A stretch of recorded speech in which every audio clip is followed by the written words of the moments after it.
का पिता है, कौन विष्णु की मां, शंकर का दादा कौन है, हमको दे बता। ये जानने के लिए कृपया सुनिए। जगत गुरु तत्वदर्शी संत रामपाल जी महाराज के अमृत वचन सर्व पवित्र धर्मों के पवित्र शास्त्रों के आधार पर, जिसको हम सुप्रीम मान रहे थे कि मेरी बुद्धि में तो इस दुर्गा से ऊपर कोई देवता यानी भगवान नहीं है, मैं इससे की पूजा करता हूं। और फिर दुर्गा कह रही है कि वो भगवान तो ब्रह्म है, उसकी पूजा करनी चाहिए, वो ब्रह्म लोक में रहता है। अब दुर्गा तो बता रही है वो ब्रह्म लोक में रहता है, उसकी पूजा करो। और विष्णु जी कहे मैं दुर्गा तो ऊपर किसी को देवता ना मानता। अच्छा आगे देखो, ये जो दुर्गा ने बताया, संकेत किया है वो और आपको बताते 562 पृष्ठ पे, यही देवी भागवत, ये 7वां स्कंद और प्रश्न नंबर 562। या नीचे देखो, देवी द्वारा हिमालय को ज्ञानोपदेश, ब्रह्म स्वरूप का वर्णन। यहां देखिएगा, श्री देवी जी कहने लगी, पर्वतराज इस प्रकार योग युक्त होकर मुझ ब्रह्म स्वरूपा देवी का ध्यान करे। यह ध्यान आसन पर भली भांति बैठकर अहतुकी भक्ति के साथ करना चाहिए। अब देखो यहां तो ये तुक्के मार रही है कि मेरी भक्ति कर, ठीक है, आगे और भी तो बोल रही है, ये पढ़िए। अब दुर्गा कह रही कि उस ब्रह्म का क्या स्वरूप है। अपने से अलग किसी ब्रह्म के बारे में, भगवान के बारे में बोल रही है। यह बतलाया जाता है जो प्रकाश रूप सबके अत्यंत समीप में स्थित हृदय रूप गुहा में स्थित होने के कारण गुहाचर नाम से प्रसिद्ध और महान पद अर्थात परम प्राप्य है।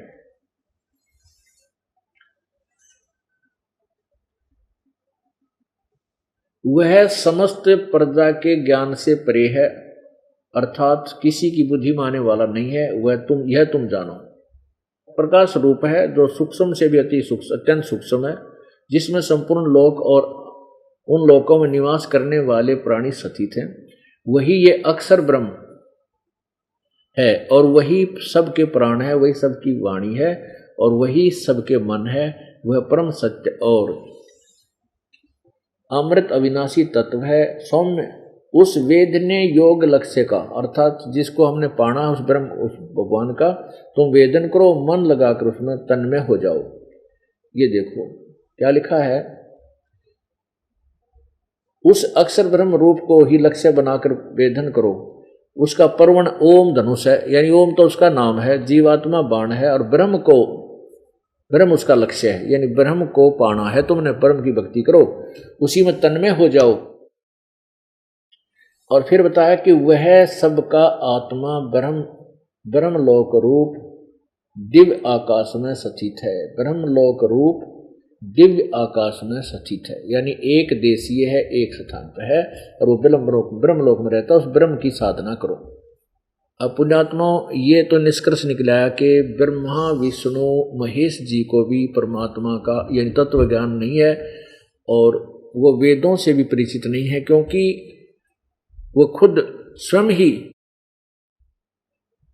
अब विष्णु जी आपके समक्ष अपने ज्ञान का सत्र बता रहे हैं कि मैं दुर्गा से ऊपर कोई देवता भगवान मानता है कोई नहीं। और दुर्गा कह रही है ब्रह्म की पूजा करो, ब्रह्मलोक में विद्यमान है। और गीता जी अध्याय नंबर 8 का श्लोक नंबर 16 कहता है कि ब्रह्मलोक तक गए हुए प्राणी भी पुनर्वर्ती में है, उनका भी जन्म मृत्यु होता, वह विनाशी है नहीं। अब वर्तमान के अब सतयुग के ऋषि में है, ऋषियों के ज्ञान को आप किस समझ रखते हैं कि वो वेदों के परम ज्ञाता थे। वो वेदों के परम ज्ञाता माने जाते थे।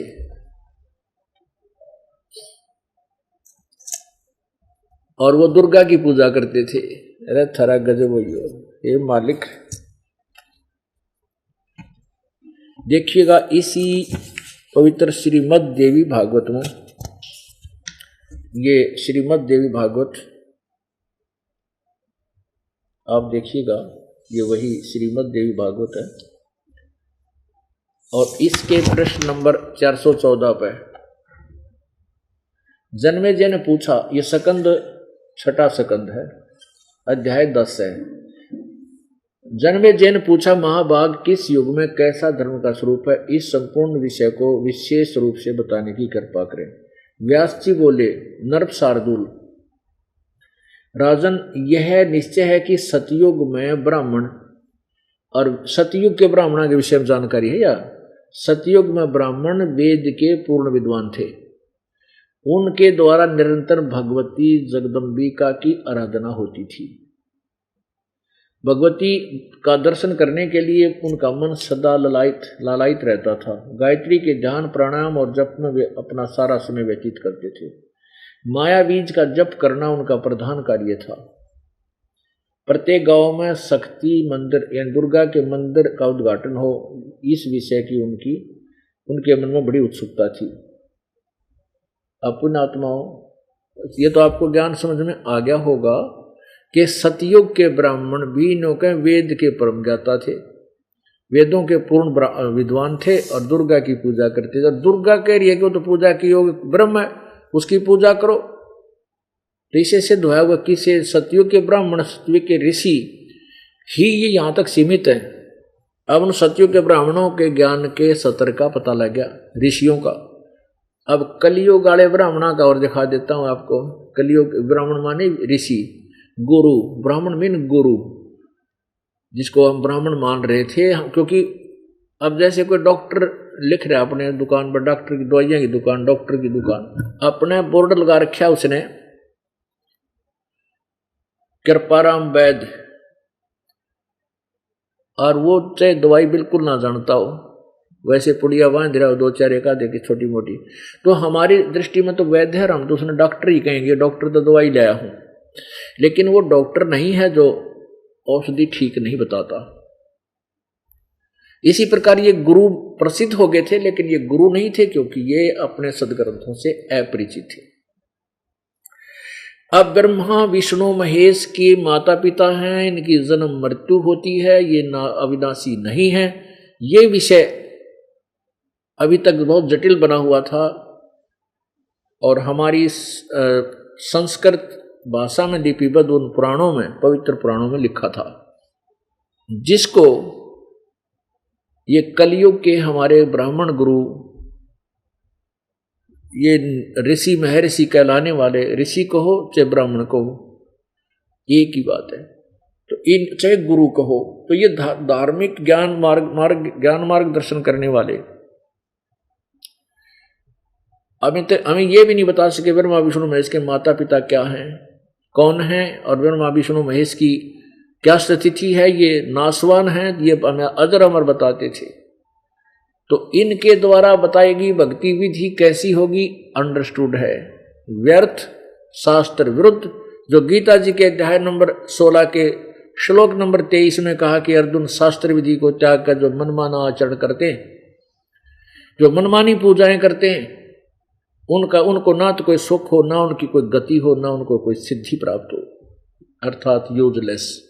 तो इन कलयुग के जितने गुरु थे अपने पवित्र हिंदू धर्म के, ये ज्ञानहीन थे, अपने सदग्रंथों से अपरिचित थे। इनके द्वारा अभी तक जो बताई गई साधना वो यूजलेस है, एज पर गीता जी। और फिर आप जब इस दास के पास आओगे, सत्साधना से परिचित होगे, सब सदग्रंथों वो सत्साधना आपको प्राप्त होगी, मिलेगी, लिखी हुई मिलेगी, फिर आप दांता तले उंगली दबाओगे, होय होय देख कैसा जुल्म, कितना अंधेरे में रखा हमारे को। अब देखिएगा यही पवित्र श्री देवी भागवत, इसके अंदर 123 पृष्ठ आपको दिखाता हूं, जिससे काफी बात स्पष्ट हो जाती है। जैसे ब्रह्मा विष्णु महेश अविनाशी नहीं है, ये नासवान है। ब्रह्म भी नासवान है, इसकी भी जन्म मृत्यु होती है। और परब्रह्म जिसको अक्षर पुरुष कहा है गीता जी अध्याय नंबर 15 के श्लोक नंबर 16 में, और जिसको क्षर पुरुष कहा है, क्षर पुरुष तो अंडरस्टूड है, क्षर पुरुष क्षर ब्रह्म कहो, क्षर माने नाशवान, ये तो अंडरस्टूड है कि तो नाशवान है ही है। अक्षर का अर्थ होता है अविनाशी, अक्षर पुरुष यानी अक्षर पुरुष अक्षर ब्रह्म भी अविनाश, ये भी मृत्यु में, ये भी अविनाशी नहीं है। ये थोड़ा सा जटिल विषय बन जाता है, वैसे दास आपको क्लियर कर देगा। यहां अक्षर ब्रह्म का अर्थ है चिर स्थायी रहने वाला, लेकिन नाशवान है, ये भी अविनाशी नहीं है। जैसे एक चाय पीने का प्याला है स्टील का, इसका जो सफेद सी मिट्टी का बना हुआ होता है, वो तो अंडरस्टूड है, गिरते टूटा, हाथ में छूट गया तो फर्श पर गिरते ही टुकड़े टुकड़े होगा, ये तो नाशवान अंडरस्टूड है। और एक स्टील का कप हो, स्टील का कप नाशवान तो है, लेकिन बहुत दिनों में, बहुत समय में जाकर उसका जंग लगेगा, धीरे धीरे फिर वो नष्ट हो जाएगा, वो भी नष्ट होगा, लेकिन बहुत समय में। इसलिए उस मिट्टी के प्याले की तुलना में वो स्टील धातु चिर स्थायी है। इसलिए अक्षर पुरुष तो समझो स्टील का प्याला, और क्षर पुरुष ये ब्रह्म समझो ये मिट्टी वाला प्याला। और इनके लोकों में यही सचिथि स्थूल शरीरधारी प्राणियों की है। आत्मा का अलग विषय है, वो आत्मा तो मरती है नहीं, लेकिन स्थूल शरीर क्षर पुरुष के लोक में, क्षर पुरुष की, और अक्षर पुरुष के लोक में और अक्षर पुरुष की, इनके शरीर नाशवान है, जन्म मृत्यु होती है ये। इसलिए गीता जी अध्याय नंबर 15 के श्लोक नंबर 17 में कहा है, उत्तम पुरुष है तो अन्य। पुरुष माने परमात्मा कहो, ब्रह्म कहो, उत्तम ब्रह्म, उत्तम परमात्मा, उत्तम पुरुष, वो तो कोई और है ऊपर वर्णित दोनों से, और वही परमात्मा इति उदाहरते, वही परमात्मा कहा जाता है। उत्तम पुरुष तो अन्य परमात्मा इति उदाहरते, वही वास्तव भगवान है। और वही यह लोक त्रयम् आविश्य विभर्ति अवैश्वर, वो तीनों लोकों में प्रवेश करके सबका धारण पोषण करता, वो अविनाशी परमात्मा है। तो यहां हम ब्रह्मा विष्णु महेश को अविनाशी कहते थे ये, और इनके कोई माता पिता नहीं है। कौन? ये नकली गुरु, नकली ऋषि, जो केवल एक संस्कृत भाषा से परिचित थे लेकिन तत्व ज्ञान से अपरिचित थे, वो कहा करते थे। अब उनकी पोल आप पर खुल जाएगी, उन्हीं सदग्रंथों की आड़ लेकर, उन्हीं सदग्रंथों का रेफरेंस दे करके, इन पुराणों का रेफरेंस दे करके वो हमें ज्ञान सुनाया करते थे। पुराण में ऐसा लिखा, शिव पुराण में विष्णु शिव जी अजरो अमर है, विष्णु पुराण में विष्णु अजरो अमर है, और देवी पुराण में देवी अजरो अमर है, ब्रह्मा विष्णु महेश सब अजरो अमर है। अब देवी पुराण आपको क्लियर कर रही है कि ब्रह्मा विष्णु महेश स्वयं स्वीकार कर रहे हैं, हम तो नाशवान है, हमारा जन्म होता है, तो हमारी माँ है, और रजगुण ब्रह्मा है, सतगुण विष्णु, तमगुण शिव जी है। अब देखिएगा, यही पवित्र देवी भागवत 123 पृष्ठ 3 स्कंद।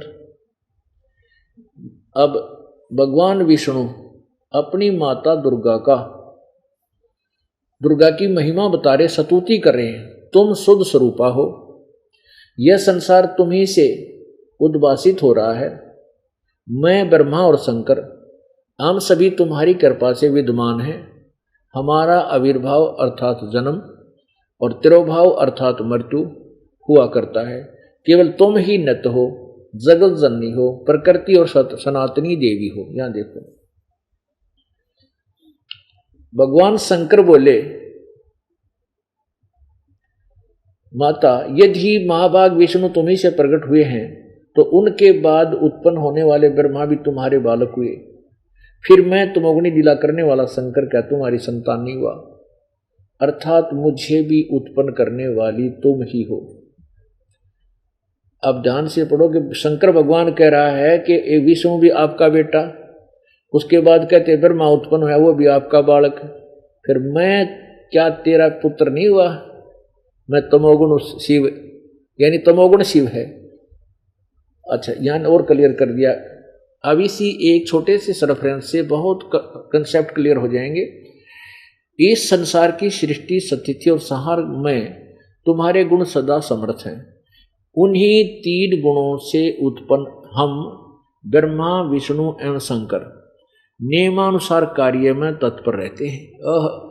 इससे सिद्ध हो गया कि रजगुण ब्रह्मा है, सतगुण विष्णु है, तमगुण शिव जी है। अब पवित्र श्रीमद देवी भागवत ने 3 स्कंद में सिद्ध कर दिया, एक तो ब्रह्मा विष्णु महेश नाशवान है, 2 दुर्गा को प्रकृति भी कहते हैं, 2 और तीसरा ब्रह्मा विष्णु महेश तीनों की ये माता है, और चौथा ये हो गया कि चौथा ये हो गया कि रजगुण ब्रह्मा है, सतगुण विष्णु, तमगुण शिव जी। प्रथम ब्रह्मा विष्णु महेश नासवान है, इनकी जन्म मृत्यु होती है। दूसरा ये दुर्गा को प्रकृति भी कहा जाता है। तीसरा कि ये तीनों दुर्गा के पुत्र हैं, ब्रह्मा इनकी माँ है दुर्गा ब्रह्मा विष्णु महेश की। और चौथा कंसेप्ट पॉइंट ये क्लियर हो गया कि रजगुण ब्रह्मा है, सतगुण विष्णु है, तमगुण शिव जी। इसको और थोड़ा सा क्लियर करते हैं। अब देखिएगा, ये श्रीमद् देवी भागवत हिंदी टीका सहित भाग 1, ये खेमराज श्री कृष्णदास प्रकाशन बंबई से प्रकाशित है। अथ देवी भागवतम सभाष्टिकम समातम,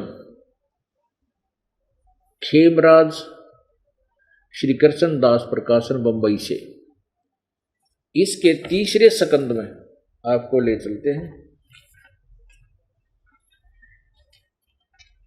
ये देखिएगा तीसरा स्कंद, अथ श्रीमद् देवी भागवते भाषा टीका युक्ते तृतीय स्कंध प्रारंभते। और इसके 11 नंबर पृष्ठ पे, इसके 11 नंबर पृष्ठ पे तृतीय स्कंध अध्याय 5 में ये देखिएगा 8वां श्लोक। भगवान शंकर बोल रहे हैं, हे माता, यदि हमारे ऊपर आप सदा दयायुक्त हैं हो तो हमको तमोगुण में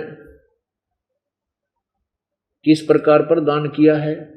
ब्रह्मा रजोगुण और हरि सतोगुण प्रदान किए हैं, युक्त किए हैं। युक्त क्यों किया है? युक्त किए हैं। तो पुण्यात्मा अब संस्कार देखो इसी की। ये आपने ये सातवां समाप्त हुआ, 8वां श्लोक हिंदी में प्रारंभ हुआ। हे माता, यदि हमारे ऊपर आप सदा दयायुक्त हो तो हमको तमोगुण में किस प्रकार प्रदान किया? शंकर भगवान कह रहे हैं ब्रह्मा रजोगुण और हरि यानी विष्णु को सतोगुण कैसे बना दिया। अब यहाँ संस्कृत पढ़े। अब आप अक्षर ज्ञान युक्त हैं, उसका लाभ हमें अब मिलेगा। ये 7वां श्लोक समाप्त हुआ, 8वां प्रारंभ होता है। यदि दया धर्मना न सदाम्बिके कथम अहम विहिता च, किस प्रकार मैं बना दिया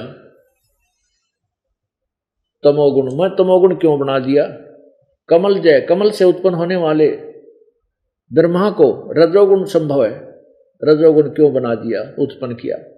और सविता किमु सतोगुण हरि, और हरि यानी विष्णु को आपने सतोगुण क्यों बना दिया, क्यों रच दिया। अपनात्मा अब ये स्पष्ट हुआ कि रजगुण ब्रह्मा है, सतगुण विष्णु, तमगुण शिव जी। अब ये कंसेप्ट क्लियर हो गए कि ब्रह्मा विष्णु महेश नासवान हैं, इनकी जन्म मृत्यु होती है। और रजगुण ब्रह्मा, सतगुण विष्णु, तमगुण शिव जी है। ब्रह्मा विष्णु महेश के माता दुर्गा है। अब पिता कौन है? ये काल है, ज्योति निरंजन है, जिसको सदाशिव महाशिव भी बोलते हैं। इसके लिए हमने श्री शिव पुराण को देखना होगा। पुण्यात्माओं, आप स्टूडेंट हो और ये दास आध्यात्मिक शिक्षक है।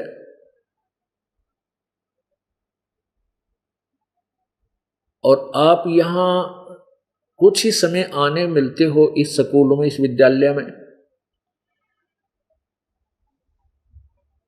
महीने में आप कोई तो 1 दिन आता है, कोई 2 दिन आता है, कोई 3 दिन आता है। कोई पुण्यात्मा है दोनों समागमों को भी अटेंड कर लेते हैं, बहुत अच्छी बात है। दास का ये प्रयत्न है कि इस अज्ञान को ऐसे ढंग से हटा दूं, आपके हृदय में ऐसे तरीके से जमा दूं इस तत्व ज्ञान को कि आपको पृथ्वी को डगमग ना कर सके। गीता जी अध्याय नंबर 2 के श्लोक 46 में कहा कि अर्जुन, 53 में कहा कि अर्जुन, जब नाना प्रकार की के वचनों से तेरी बुद्धि जो भ्रमित है, विचारों से कोई कुछ कहता है, जब एक परमात्मा पर स्थिर हो जाएगी तब तो तू साधक बनेगा, योगी बनेगा, भगत बनेगा। नहीं तो रास्ते में कोई कह देगा तेरा ये मार्ग ठीक नहीं, तो विचलित हो जाएगा और कुमार्ग पर चल पड़ेगा, अपने घर से तो विमुख हो जाएगा, वहां पहुंच नहीं सकेगा, फिर रात्रि हो जाएगी, वहीं पड़ जाएगा, यानी प्रलय हो जाएगी, फिर तो रह जाएगा। तो जब तुझे ये कति क्लियर हो जाएगा कि जिस मार्ग पर मैं जा रहा हूं ये हमारे घर को जा रहा है, तो बीच में कोई बकवाद करनिया को ठग बहकाने वाला तुझे मिल जाएगा, तो आप कति नहीं मानो उसकी, क्योंकि आप दृढ़ हो चुके हो। अपना मैप देख के, मानचित्र को देखकर ही हम दृढ़ हो सकते हैं, दूर देश में गए हुए। तो इसी प्रकार ये हमारे सदग्रंथ अपने भगवान के घर जाने का मानचित्र है। ये इनको देखकर हम उस दृढ़ होकर चलेंगे उस मार्ग पर, फिर विचलित नहीं होंगे, फिर हम परमात्मा पाएंगे। इसलिए रह रहकर आपको ये सदग्रंथ दिखाए जा रहे हैं और एक ज्ञान यज्ञ का फल आपको प्राप्त हो रहा है। यहां 5 यज्ञ होती हैं। एक यज्ञ धर्म की, आप जो भी यहां दान करते हो, जैसा कोई आटा लाया, कोई कुछ लाया, दान किया, द्रव्य दान किया, उसका यह भंडारा चलता है, ये धर्म यज्ञ है। और फिर उसमें से घी आता है, जोत लाते हो, या हम भी घी और परचेज कर देसी घी आपके यहाँ हवन करते हैं, ज्योति जगाते हैं, हवन यज्ञ। और तीसरी यज्ञ प्रणाम, चौथी यज्ञ प्रणाम, फिर ध्यान, परमात्मा की आपको ध्यान रहता है। अब आप बैठे हो, ज्ञान यज्ञ के साथ साथ आपका ध्यान यज्ञ भी बन रहा है। तो इस प्रकार 5वां यज्ञ और प्रणाम, परमात्मा को दंडवत प्रणाम करते हैं, ये भी हमारा एक पुण्य बन रहा है, एक यज्ञ बन रहा है। तो इस प्रकार ये आपको ज्ञान रह रह कर समझाया जाएगा, तब आपके हृदय में समा होगा। क्योंकि अज्ञान इतना ठोक रखा है, इसको हटाने में समय भी लगेगा और नया ज्ञान ग्रहण करने में भी समय लगेगा, लेकिन धैर्य से सुनते रहना। ये अज्ञान रूप ये बिल्कुल आपसे दूर हो जाएगा, पूर्ण रोशनी आपको प्राप्त होगी। अब इसके लिए हम आपको थोड़ा सा शिवपुराण, पवित्र शिवपुराण का सहारा लेते हैं। ये देखिएगा, ये पवित्र शिवपुराण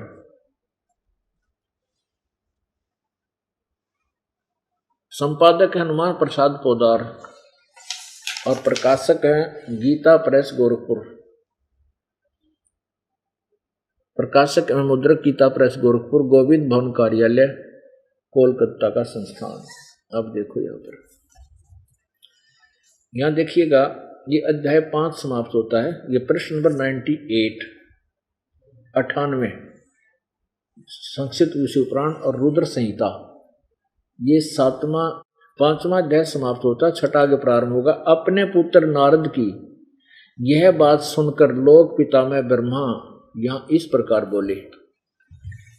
ये 99 पर रुद्र संहिता। ब्रह्मा जी ने कहा, ब्रह्मन देव शिरोमणे, तुम सदा समस्त जगत के उपकार में लगे रहते हो। तुमने लोगों के हित की कामना से बहुत ही उत्तम बात पूछी है। जिस समय समस्त चराचर जगत नष्ट हो गया था, सर्वत्र अंधकार ही अंधकार था, न सूर्य दिखाई देते थे न चंद्रमा, अनन्य ग्रहों और नक्षत्रों का भी पता नहीं था, न दिन होता था न रात, अग्नि पृथ्वी वायु जल की व्यवस्था नहीं थी। उस समय तत्सद ब्रह्म, इस श्रुति में जो सत्य सुना जाता है एकमात्र वही शेष था। आगे चलो, 100 पृष्ठ पे 100 पे, जिस परब्रह्म के विषय में अब ये दास आपको बता रहा है, जैसे आज का सत्संग प्रारंभ हुआ था उसमें आपको यही बताया गया था कि ये जो ऋषि महर्षि ये अज्ञानी हैं, क्योंकि इन्होंने ब्रह्म परमात्मा की परिभाषा का भी ज्ञान नहीं है। अब ये क्या करते हैं, इस ब्रह्म को कहीं तो परब्रह्म बोल देते हैं, कहीं पे पूर्ण ब्रह्म बोल देते हैं, परम अक्षर ब्रह्म बोल देते हैं, क्योंकि ये सतीथि से परिचित नहीं है। जैसे ही एक ब्रह्म को फाइनल मानते हैं कि ब्रह्म से ऊपर कोई शक्ति नहीं, और वो ब्रह्म ब्रह्म लोक में रहता है, फिर ये परब्रह्म कहां से लाए? दूसरा ब्रह्म, दूसरा भगवान। तो ये ब्रह्म है ना, ये काल है, ये ज्योति निरंजन है। और ये क्या करता है कि इसने प्रतिज्ञा की है, जैसे गीता जी अध्याय नंबर 7 के श्लोक 24 और 25 में, ये गीता ज्ञानदाता यानी ये काल ही बोल रहा है श्री कृष्ण में प्रवेश करके। उसका प्रमाण वो स्वयं 11वें अध्याय के 32वें श्लोक में गीता जी में कह रहा है कि मैं काल हूं, काल अस्मि, मैं काल हूं। श्री कृष्ण काल नहीं थे, श्री कृष्ण ने कभी पहले काल कहा नहीं अपने आप को, ना आगे किसी समय में कहा। उस समय वो काल, ये ब्रह्म इस श्री कृष्ण के अंदर सूक्ष्म रूप में प्रवेश करके भूत की तरह बोल रहा था। तो ये ब्रह्म है। तो ये काल, इसने प्रतिज्ञा की है 7वें अध्याय के 24-25 में कि मेरा एक अटल सिद्धांत है, मैं कभी भी अपने वास्तविक काल रूप में किसी के समक्ष नहीं आता, अपने वास्तविक रूप में प्रकट नहीं होता। ये मेरा अटल सिद्धांत है। ये मूर्ख जन समुदाय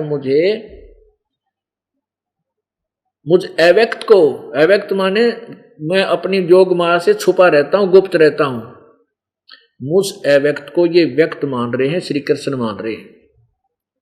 मैं श्री कृष्ण रूप में नहीं हूं, मैं तो अव्यक्त हूं, मैं अपनी योग माया से छुपा रहता हूं। ये मेरा अटल घटिया नियम है। अब घटिया क्यों कहा, अनुत्तम क्यों कहा? क्योंकि जो पिता अपने बच्चा तो छुप कर है और उसमें कोई ना कोई दोष है, कोई त्रुटि करता है, वो अपने बच्चों से भी शर्मा कर उनके सामने नहीं आता है। तो ये काल गुप्त रहता है। ये क्या करता है? अपने 3 पुत्र इसने दुर्गा के सहयोग से पति पत्नी रूप में व्यवहार से 3 बच्चे उत्पन्न कर दिए। रजगुण ब्रह्मा, एक रजोगुण प्रधान क्षेत्र में रहकर इन्होंने जो विलास किया, वहां इनके संयोग से रजगुण युक्त पुत्र उत्पन्न हो गया, उसका नाम ब्रह्मा रख दिया। और दूसरा इन्होंने दूसरा स्थान बना रखा है सत्वगुण प्रधान, उसमें इन दोनों के संयोग से जो पुत्र उत्पन्न हुआ वो सत्वगुण हो गया, उसका नाम विष्णु रख दिया। और तीसरा स्थान इन्होंने बना रखा है ऊपर के लोक में, ब्रह्मलोक में, तमोगुण प्रधान। जब ये दोनों तमोगुण प्रधान क्षेत्र में रहते हैं, कौन? दुर्गा और ये काल, ये ब्रह्म, इनके संयोग से जो पुत्र उत्पन्न होता है वो तमोगुण युक्त हो जाता है, उसका नाम ये शंकर शिव रख देते हैं। और फिर ये क्या करता है? जैसी साधना करते हैं, और ऋषियों ने साधना की, तो इसने तो कसम खाई है, प्रतिज्ञा की है दुर्गा को कि मैं कभी किसी को दर्शन नहीं दूंगा अपने वास्तविक स्वरूप में। तो ये क्या करता है? अपने पुत्र ब्रह्मा, विष्णु और शिव के रूप में, जैसे कोई शिव का उपासक है तो उसको शिव रूप में दर्शन दे देता है, कोई विष्णु का उपासक है विष्णु रूप में, या कोई ब्रह्म की साधना करता है, जैसे ये ऋषि लोग तो ब्रह्म साधना के लिए हठ योग करने लगे, तप करने लगे। वैसे तप वेदों और गीता में कहीं नहीं लिखा तप करना, जो जैसा ये मेडिटेशन समाधि जो लगाते हैं, ये किसी साधना में नहीं है। समाधि का अर्थ ध्यान होता है, और ये हठ योग करके समाधि लगाते हैं। गीता जी अध्याय नंबर 3 के श्लोक नंबर 4, 5, 6, 7 में, ये बिल्कुल 8, 9 में मना किया है कि अगर तू एक स्थान पर बैठकर साधना करेगा, कर्म सन्यासी हो जाएगा, तो तेरा निर्वाह कैसे होगा? ये हट करके अंदर से तो ध्यान लगाए दिखा, ऊपर तो ध्यान लगाए दिखते हैं, समाधि लगाते हैं, और विकार इनमें जो के तो मन का चंचल रहता है, ये पाखंडी है। तो कहने का भाव ये, फिर ये हठ योग लाए कहाँ से, ये तप लाए कहाँ से ये लोग? क्योंकि जब ब्रह्मा की उत्पत्ति हुई कमल के फूल पे, ये खुद कहता है देवी भागवत में कि मैं कमल के फूल पर बैठा था, मुझे नहीं पता, वो सारा जल ही जल था, मैं कहाँ से आ गया, कौन मेरा पिता है, कौन मेरा जनक है? तो कहते फिर आकाशवाणी हुई कि तप करो, मैंने 1000 वर्ष तक तप किया, जब तक तो ब्रह्मा को वेद प्राप्त नहीं हुए थे। तो वेदों से अलग ज्ञान है जो काल ने अपने पुत्रों को दे दिया, जो शास्त्र विरुद्ध है। तो उस शास्त्र विरुद्ध को भी इन्होंने इसलिए समावेश कर लिया कि ब्रह्मा को परमात्मा का आदेश हुआ था, इन्होंने इस ब्रह्म को ही पूर्ण परमात्मा मान रखा है, और इस ब्रह्म ने ही आकाशवाणी कर दी जो वेदों के विरुद्ध है कि तप करो तप करो। तो इन्होंने ये तप करना शुरू कर दिया। तो जब ये तप करते हैं, समाधि, इसको ये हठ योग समाधि है, और हम समाधि बताते हैं, ध्यान बताते हैं सहज समाधि। सहज समाधि क्या है कि परमात्मा का चिंतन तो करना है। समाधि में वो केडले डोए हैं, वह भी तन्ने को भगवान की तरफ ध्यान रखते हैं, तो वो हठ योग है, उससे नहीं प्राप्त हो सकता। जो हम परमात्मा का नाम देते हैं, फिर उसके गुणों का, आप उस नाम के बाद साथ साथ आप उसके गुणों का चिंतन करते हैं कि जो नाम हम जाप कर रहे हैं किस भगवान का, वो कितना शक्तिशाली है, वो कितना लाभ देता है। ये सहज समाधि है। जैसे हाली बीज धुन और पंथी से बतरावे वह मैं खंड पड़े नहीं, ऐसे ऐसे समाधि लावे, यो ध्यान है। जैसे हाली बीज रहा है, बो रहा है खेत में, और एक पंथी यानी रास्ते में चलता व्यक्ति आ रहा है और वो कोई बातचीत करता है, उससे कोई बात पूछता है, कोई काम किसी विषय में, तो हाली उससे चलते अपना कार्य करते करते, हल जोतते जोतते, चलाते चलाते उससे बात भी करता है, लेकिन अपने ध्यान उसका बीज छोड़ने पे है। वो बीज उसी तरह छोड़ता है और बातें बतला रहा है, एक सेकंड में ध्यान उसका फिर वहां भी चला जाता है। तो कहते हैं हमारी सहज समाधि है ये। हम समाधि ऐसे लगाते हैं जैसे आदरणीय गरीबदास साहेब जी को परमात्मा कबीर जी मिले थे और वो उनको सतलोक लेकर गए थे कि उनकी आत्मा को वापस शरीर में छोड़ दिया था।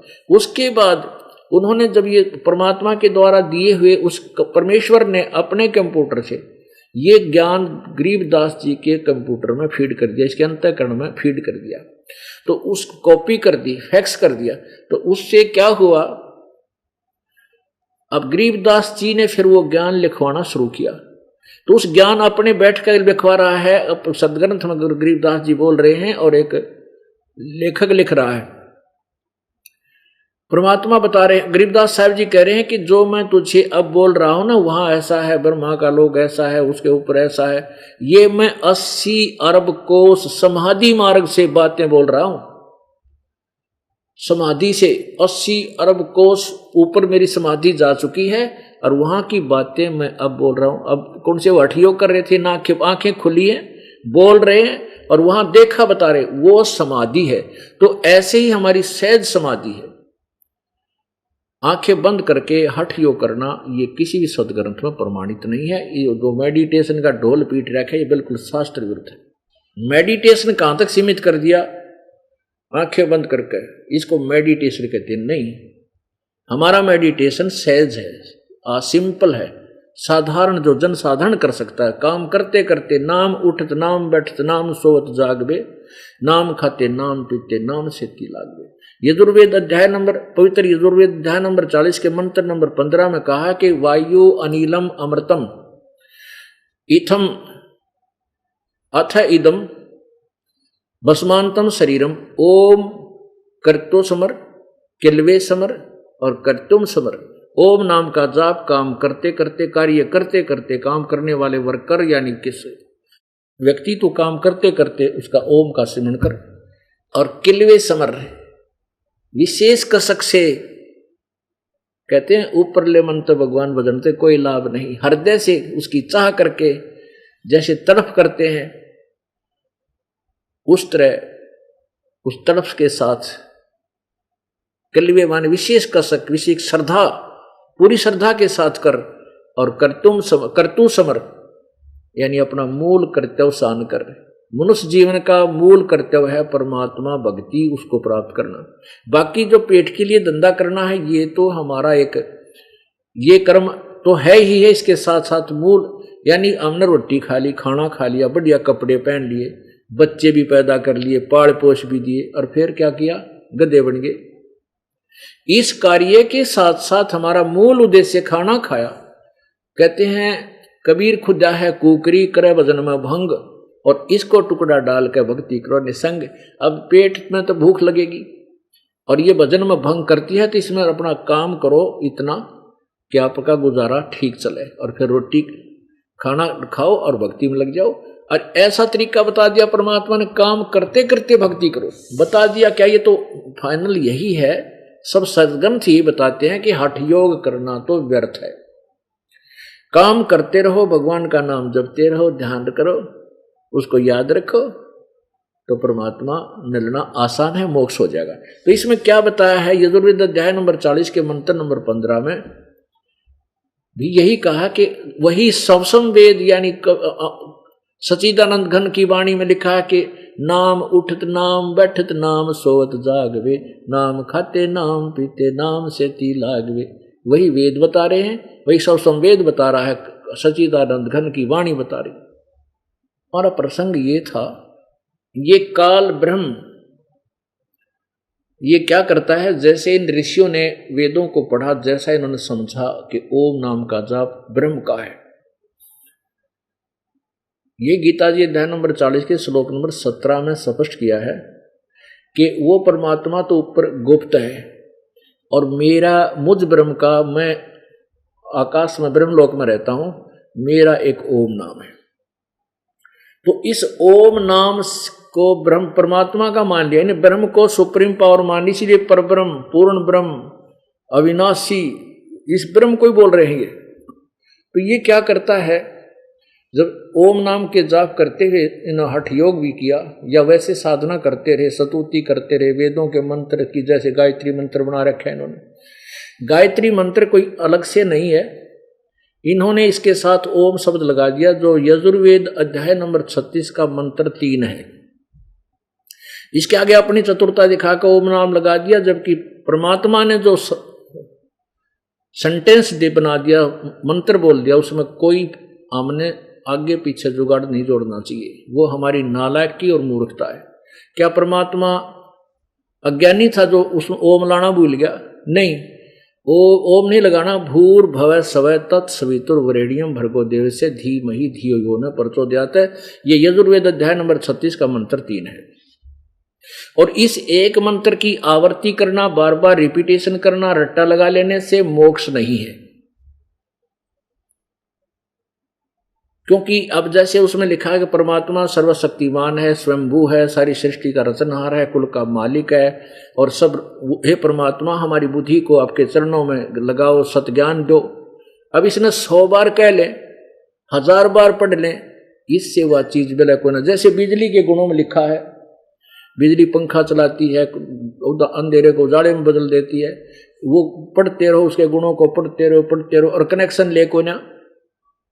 तो उस परमात्मा के जो गुण वेदों के मंत्रों में लिखे हैं, उसको पाने के लिए 40वें अध्याय के 10वें और 13वें श्लोक में लिखा है, और गीता जी अध्याय नंबर 4 के श्लोक 34 में कहा है कि उन तत्वदर्शी संतों के पास जाओ जो उस पावर का कनेक्शन देंगे। यानी जो बिजली के गुण लिखे वो अलग हैं, सुने हैं या पढ़े हैं, और कनेक्शन देने वाला मैं कमा न्यारा है। तो ऐसे ही ये तत्वदर्शी संत, ये दास आपको परमात्मा ने भेज दिया बनाकर, और वही पूर्ण ज्ञान, पूरी विधि इस दास के पास उपलब्ध है, और उस परम पावर का लेकर कनेक्शन और अपना लाभ उठाओ। अब प्रसंग चल रहा है कि इसमें यह बताना चाह रहे हैं कि ब्रह्मा विष्णु महेश का पिता कौन है। माता का तो पता लग गया अपने देवी भागवत में कि दुर्गा है। अब शिव पुराण में ये काल ब्रह्म, ये स्वयं ही जैसे साधना करते हैं, ये ऋषि लोग करने लगे। तो जैसे इन्होंने किसी को विष्णु रूप में दर्शन दे दिया इस काल में, क्योंकि इसने कसम खाई है, प्रतिज्ञा की है कि मैं अपने वास्तविक रूप में नहीं आऊंगा, किसी के सामने प्रत्यक्ष नहीं होऊंगा, प्रकट नहीं होऊंगा। और गीता जी अध्याय नंबर 11 के श्लोक 47-48 में यहां तक लिखा है कि ये मेरा काल रूप है अर्जुन। तो इसने देख कर दुखी क्यों हो गया? ये मेरा स्वरूप ना वेदों वर्णित विधि से, ना किसी जप से, ना तप से, ना किसी प्रकार की साधना से ये मेरा दर्शन कोई नहीं कर सकता इस रूप के। ये तेरे अतिरिक्त मैंने पहले किसी को नहीं दिखाया और ना आगे कोई देख सकता। ये मेरा वास्तविक काल रूप है जो विकराल रूप दिखा रखे। इसलिए इसने वो काल जो है ये क्या करता है, किसी को ब्रह्मा रूप में दर्शन दे देता है, किसी साधक को विष्णु रूप में, किसी को शिव रूप में। तो वो साधक विचलित हो गए, ऋषि, वो ऋषिजन विचलित हो गए कि जो भगवान, तो जिसने ब्रह्मा के रूप में दर्शन हुआ तो ब्रह्मा जी के पास गया। ओहो, जो इसका पुत्र ब्रह्मा है रजोगुण, उसको कहा है भगवान आप परमात्मा हो, आप तो हमें भ्रमित कर रहे हो, मैंने पता लग गया है, मैंने साधना में आपके दर्शन हुए हैं, आपसे बात हुई है। और फिर दूसरे को विष्णु रूप में दे दिए दर्शन। तो वो फिर विष्णु जी के पास जाता है, विष्णु जी आप ही सर्वशक्तिमान हो, आपकी नाभि से विष्णु ब्रह्मा उत्पन्न हुआ है, आप जगत पिता हो, ओहो हो, आप ही भगवान हो, आप तो छुपा रही हो। अब वहां विष्णु जी फूल गया, ब्रह्मा जी के प्रश्न के रूप में काल ने दर्शन दिया, जिसको उसने ब्रह्मा जी का सुवाला दिया इंजेक्शन, वो ब्रह्मा जी हो गया, कहो बस मैं भगवान हूं। अब तीसरे को शंकर जी के रूप में दर्शन दे दिए इस काल ने। तो उसने सोचा ये शंकर भगवान ही पूर्ण परमात्मा है, ये ब्रह्म है, ये हमें बका रहा है। उसके पास गए, हे भगवान आप ही सर्वशक्तिमान हो, आप सर्वेश्वर हो, महेश्वर हो, मृत्युंजय हो, और आप ही हमारे दाता हो, आप हमें अब छुपा नहीं सकते, हमने आपने हमें दर्शन दिए हैं। अब वो ने सोचा, इब शंकर जी ने सोची मैं भगवान हो गया। अब ये काल फिर इनकी भ्रम तोड़ता है, अभी दिखाता हूं आपको शिव पुराण में। ये कहते ब्रह्मा, इसी बात पे ब्रह्मा और विष्णु का झगड़ा हो गया। एक बार विष्णु जी अपने शेष सैया पर लेटा हुआ था, उसके वहां पर देवगण बैठे थे, लक्ष्मी विराजमान थी। अब ब्रह्मा जी कहते भ्रम पैदा हो गया, मैं करता हूं कि 10, 15, 20 ऋषियों ने आके कह दिया तू भगवान है। उधर से विष्णु जी को के दर्शन रूप में दर्शन दे रहे थे, वह 10, 20 ऋषियों ने आके विष्णु जी को कह दिया कि तू ही भगवान है। विष्णु जी भी फूल गया। अब ये दोनों ब्रह्मा पड़ गए। विष्णु जब ब्रह्मा जी का ब्रह्मा जी आंडी पा किया कि मैं भगवान हूं, करता मैं ही हूं। उधर विष्णु जी आंडी पा किया कि मैं करता हूं, विष्णु हूं, मैं सबका पालन करता, उत्पत्ति करता मैं ही हूं। तो ब्रह्मा जी वहां पहुंच गया जहां विष्णु जी विराजमान थे, लेटे हुए थे, विश्राम कर रहे थे अपनी पत्नी के पास, और भी बैठे थे उसके गण देवता। अब ब्रह्मा जी जब गया तो विष्णु जी उठकर सत्कार नहीं करता है। तो ब्रह्मा जी कहने लगे, ओ बेटा मैं तेरा बाप आया हूं, तो मेरा सत्कार नहीं करता। विष्णु जी कहता है कि मैं तेरा बाप हूं, तो मेरी नाभि से उत्पन्न हुआ। ब्रह्मा कहता है मैं तेरा बाप हूं, मैं ही सारी सृष्टि का रचनहार हूं, तुम मेरे से उत्पन्न हुए। इस बात पर दोनों लड़ पड़े, झगड़ा हो गया।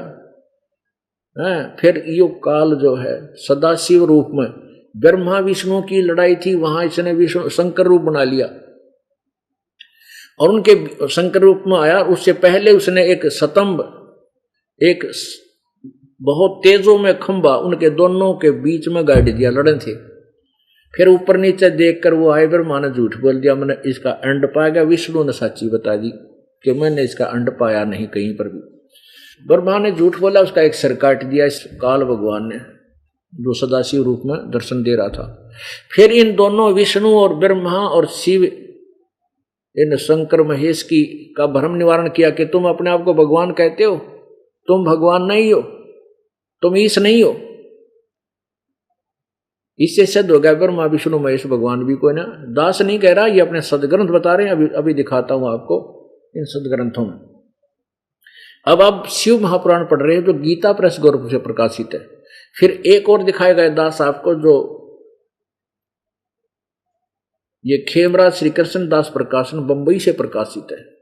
उसमें हिंदी और संस्कृत दोनों विद्वान हैं। गीता प्रेस गोरखपुर वाली में केवल हिंदी अनुवादित है, इसमें बहुत ढेर सारा प्रमाण है, ये देखिएगा। अब आप यहां सुन रहे थे कि ब्रह्मा जी बता रहा है, ये 99वां पृष्ठ पर चला था।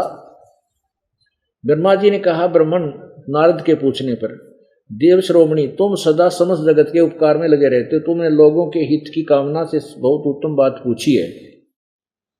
जिसमें समस्त चराचर जगत नष्ट हो गया था, सर्वत्र केवल अंधकार ही अंधकार था, न सूर्य दिखाई देते थे, न चंद्रमा, न ग्रह नहीं थे।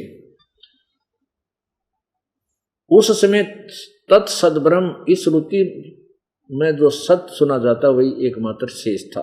ठीक है, अब यहां से शुरू होता है ये काल की भ्रमित ज्ञान है ये। अब जिस परब्रह्म के विषय में अब ब्रह्मा बोल रहा है, आप देखना ध्यान से, आप पे कह रहा जिस परब्रह्म के विषय में ज्ञान और अज्ञान से, कुछ तो ज्ञान है, कुछ सुनाया ब्रह्मा ने, पूर्ण उक्तियों द्वारा इस प्रकार विकल्प किए जाते हैं। उसने कुल काल के बाद द्वितीय की इच्छा प्रकट की, उसके भीतर एक से अनेक होने का संकल्प उदित हुआ। तब उस निराकार परमात्मा ने, ये निराकार बोलना इसने, क्योंकि ये कहता मैं अपनी योग माया से छुपा रहता हूं, किसी के सामने नहीं आता। पुण्यात्माओं, अव्यक्त की परिभाषा सुनो। अव्यक्त, जैसे गीता जी अध्याय नंबर 7 के श्लोक 23-24 में कहा है कि मुझ अव्यक्त को ये व्यक्त मानते हैं। व्यक्त माने सामने व्यक्ति रूप में प्रकट, और मैं अपनी योग माया से छुपा रहता हूं। जैसे सूर्य के सामने बादल आ जाते हैं, छा जाते हैं, उसमें सूर्य अव्यक्त हो जाता है, लेकिन वो बादलों में छुपा हुआ है, बादलों के पार विद्यमान है। ऐसे ही ये कहता, मैं अपनी योग माया से छुपकर बैठा हुआ हूं 21 में, इसमें एक ब्रह्मलोक के, एक ब्रह्मांड के ब्रह्मलोक के अंतिम छोर पर ऊपर के भाग में विराजमान है, ब्रह्मलोक में रहता है। ये छुपा रहता है, ये उस अपने वास्तविक रूप में किसी के सामने नहीं आता, ये ब्रह्मा विष्णु और शिव के रूप में आता। तो यहाँ इन्होंने इस काल को ही ब्रह्म, इसी को परब्रह्म और के उपाधि दे दी। अब देखना जिस परब्रह्म के विषय में, अब इस ब्रह्म को ये परब्रह्म बोल रहा है यहाँ देखो, जो उस निराकार परमात्मा, तब उस निराकार परमात्मा ने अपनी लीला शक्ति से अपने लिए मूर्ति यानी आकार की कल्पना की। अब वो अव्यक्त रहता है ना, छुपा रहता है, उसने फिर के रूप बनाया। यहाँ देखो, जो मूर्ति रहित यानी निराकार मानते हैं, ये परम ब्रह्म है। अब परम ब्रह्म माने श्रेष्ठ परमात्मा, अपनात्मा, एक तो परब्रह्म। अब यहाँ देखो, इनके एक एक पॉइंट पर कितनी त्रुटियां आएंगी, ध्यान से सुनना। जैसे एक ब्रह्म है, ब्रह्म तो ये क्षर पुरुष है, ज्योति निरंजन काल है, और परब्रह्म है इससे नेक्स्ट, ये अक्षर पुरुष है, और परम ब्रह्म यानी श्रेष्ठ परमात्मा, उत्तम पुरुष, वो परम अक्षर ब्रह्म, वो तीसरा। इन्होंने ब्रह्म के तीनों फीत ला रखी। ये ब्रह्म तो ऊपर मान दे को नहीं है। और देखो अब ये क्या कहते हैं, जो मूर्ति रहित परम ब्रह्म है, उसकी मूर्ति, उसका स्वरूप, मूर्ति माने स्वरूप भगवान सदाशिव है। आह, सदाशिव, ये काल ने शिव रूप धारण कर लिया। अर्वाचीन और इस ब्रह्म ने सदाशिव यानी शिव रूप धारण कर लिया, इसने सदाशिव कहने लगे। अर्वाचीन और प्राचीन विद्वान उन्हीं को ईश्वर कहते हैं। ये वेद के ज्ञाता अपने बेरा ब्राह्मण, उस समय एकाकी रहकर स्वेच्छानुसार विहार करने वाले उन सदाशिव ने, काल ने अपने विग्रह से, अपने अंदर से, शरीर से एक स्वरूप भूता शक्ति की सृष्टि की। अब दुर्गा निकली इसके अंदर से, निकाली शरीर के, काल के शरीर के अंदर, जो उनके अपने श्रीअंग से कभी अलग होने वाली नहीं थी। उस परम शक्ति को, ये देख ध्यान से सुनना पुण्यात्मा, जो गीता और वेदों में काम आएंगे आपके ये शब्द, उस पराशक्ति को, उस दुर्गा को प्रधान, प्रकृति, गुणवती, माया, बुद्धि तत्व की जननी तथा विकार रहित बताया है। वह शक्ति अंबिका कही गई है, उसी को प्रकृति, फिर दोबारा रिपीट किया है, प्रकृति, सर्वेश्वरी और त्रिदेव जननी, तीनों देवताओं की माता, नित्य और मूल कारण भी कहते हैं। सदाशिव इस काल के द्वारा प्रकट की गई उस शक्ति के 8 भुजाएं हैं। क्लियर हो गया कि ये दुर्गा काल के अंदर से निकली है और ये इसके शरीर से निकली है, और इस का नाम प्रकृति, सर्वेश्वरी, प्रधान भी इसी को कहते हैं, और अष्टंगी ये इन तीनों देवताओं की माँ है। इस नाना प्रकार के आभूषण और श्रीअंगों की शोभा बढ़ाते हैं इसके उसके। वह देवी नाना प्रकार की गतियों से संपन्न है और अनेक प्रकार के अस्त्र शस्त्र धारण करती है। क्लियर हो गया, दुर्गा है या एकाकिनी होने पर भी वह माया संयोग वसात अनेक हो जाती है। लक्ष्मी, विष्णु, लक्ष्मी और सावित्री और पार्वती इसी ने रूप बनाए, न्यारे न्यारे अनेक हो जाती है। जो सदाशिव हैं, ये काल को की तरफ कह रहे हैं सदाशिव, उन्हें परम पुरुष यानी श्रेष्ठ प्रभु, ईश्वर, शिव, शंभु और महेश्वर कहते हैं। पुण्यात्मा ये क्या करते हैं, अज्ञानी थे, इन ऋषियों में ऋषियों को ज्ञान था नहीं, वेदों को समझे नहीं, तत्व ज्ञान नहीं था, तत्वदर्शी संत के संग इन्हें मिला नहीं, और आए थे प्रभु तो उन्होंने स्वीकार किया नहीं। तत्वदर्शी संत बन के कबीर परमेश्वर आते चारों युगों में, तो उन ऋषियों ने मान्या नहीं, क्योंकि ये संस्कृत पढ़ के फूले नहीं समाये, इसी में महानता मान लिया अपनी और कर्म बिगाड़ दिए सारे। तो इस प्रकार ये इसी ब्रह्म को ही ब्रह्म भी कहे हैं, पर ब्रह्म भी कहे हैं, परम अक्षर ब्रह्म भी कहे हैं, इसी का सारी फितलाएं बैठे। आगे देखो फिर, इसी को जो सदाशिव हैं उन्हें परम पुरुष ईश्वर, शिव भी, शंभु भी और महेश्वर भी इसी को कहते हैं। आगे देखो, अब 101 पृष्ठ पे आपको दिखाएंगे। वे अपने सारे अंगों में भस्म रमाए रहते हैं। वो जो काल जो है ये भी शिव रूप धारण करता है। उन काल रूपी ब्रह्म ने, ये स्पष्ट हो गया, उन काल रूपी ब्रह्म ने एक ही समय शक्ति के साथ, नाथ नहीं है, शक्ति के साथ शिवलोक नामक यानी ब्रह्मलोक में एक शिवलोक नामक यानी तमोगुण प्रधान क्षेत्र का निर्माण किया। उस उत्तम क्षेत्र को काशी कहते हैं। वह परम निर्वाण या मोक्ष स्थान है जो सबके ऊपर विराजमान है। वे प्रिया और प्रियतम रूप शक्ति और शिव जो परमानंद स्वरूप है उस मनोरम क्षेत्र में नित्य निवास करते हैं।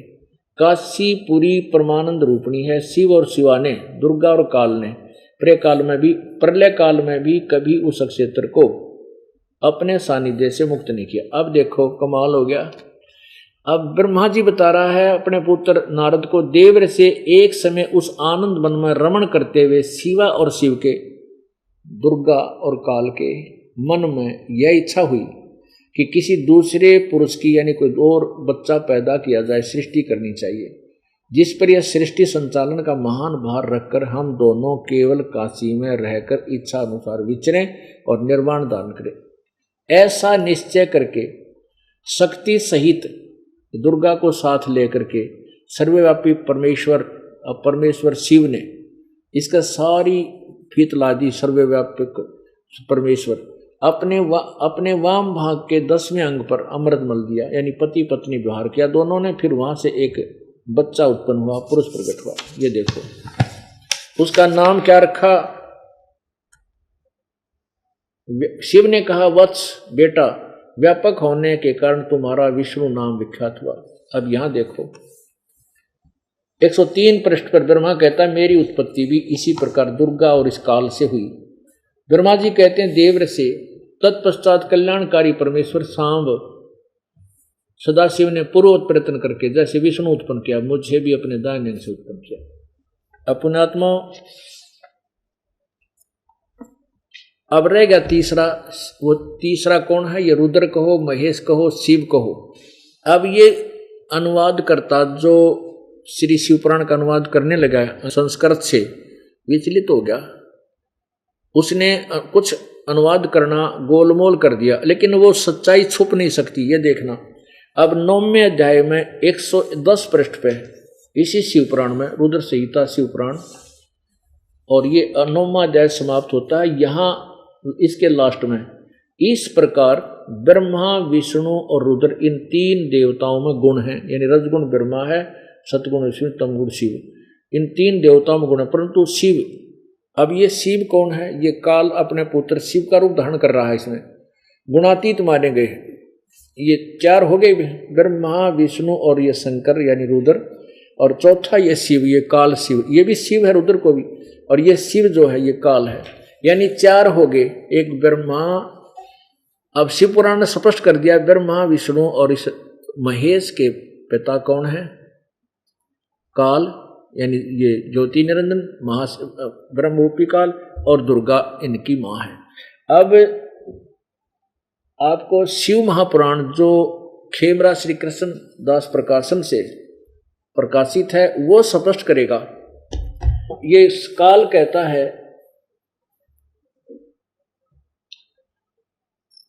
कि ब्रह्मा और विष्णु तुम भगवान नहीं हो, तुम अपने आप को भगवान मान बैठे, तुमने बड़ी गलती की, तुम्हारे यही तुम्हारा दिमाग सेंटर में लाने के लिए मैं तुम्हारे पास आया हूं। अब देखिएगा ये शिव महापुराण हिंदी टीका सहित भाग 1, श्री शिव महापुराण विद्या वारिधि पंडित ज्वाला प्रसाद जी मिश्रकृत हिंदी टीका सहित। अब ये कहाँ से प्रकाशित है? खेमराज श्री कृष्ण दास प्रकाशन बंबई।